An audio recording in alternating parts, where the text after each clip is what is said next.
here. We'll just multi-user family login.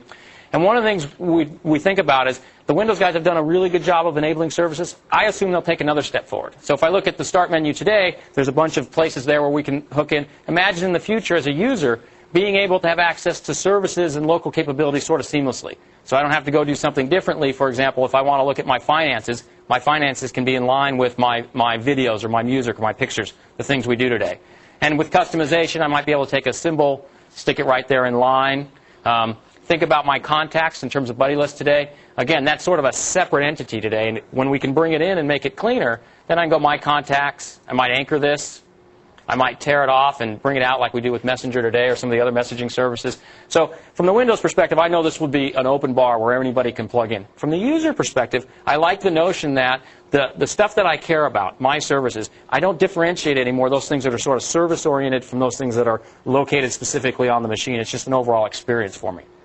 Now let's take it another step. One of the things I think we've done a good job with, you've seen a lot around photos today. But there's still sort of a break between the things you do locally with photos and the things you do online. There's sort of wizards that take you from one place to another. Some things are online, some things locally. It's not as smooth as you would like it. I'm going to show you a folder. It'll look a little busy at first. But the notion of having, I don't think I actually clicked on it. The notion of having a very consistent environment over time for users, where in this case all of the tasks are on the left and all of my content is in the center. In this case, it doesn't matter whether it's sort of local photos or photos that are saved up on the web. From my perspective, they're just all my photos. And then on the right are all the service opportunities, whether that's program content or whether it's real services. For example, maybe instant messaging over on the right so I could instant message right away. Or that photo editing stuff we saw earlier, maybe that's a subscription I signed up for and it's available there.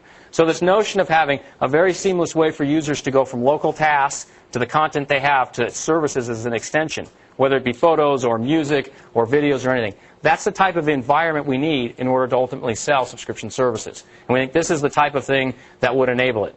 So let me build from here. Let me go into my calendar. Once the experience is overall better, then it's easier to upsell over time. So take calendaring today. As a company, a lot of products we sell have calendars in there. Our finance software has a finance calendar. And Carta has lots of calendars. Right? There's the calendars we get at work. There's the calendars we get at home. Once your sort of services are natural, it'd be very easy to say, hey, I want to sign up now to share my calendar, right, with the people in my family, to be able to overlap different calendars and work together.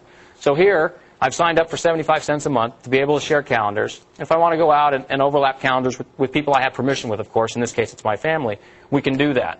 So the ability to move from sort of today's services are sort of the add-on to an integrated experience, that's the type of innovation that's going to happen and be necessary to really make subscription services happen. And we have a lot of vision around this where I honestly haven't seen that much vision, see a lot of sort of talk from other people. But we sort of know how to move the experience forward. We know how to build on top of services. Let me give you one other example. If you're going to have services for people, it needs to be a rich personal experience.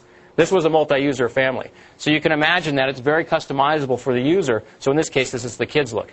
And where I might have had some things like finance, the kids might have my games or my homework, right? And there's a whole set of services that are offered today that are pretty hard to sell individually because they're not wrapped in a better experience. But if you took things like storage and parental controls and better security and the ability to do maybe secure email, the ability to monitor or set time limits for your kids online, there's a bunch of things that can be done.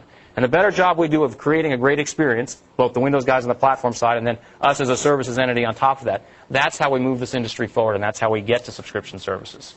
So with that, thanks, back Steve. to you. All right, so that gives you a little look at some of the ideas we have for the future. We're very excited about those. I think that it'll be a thing that will certainly take us to the next level. So to close it off,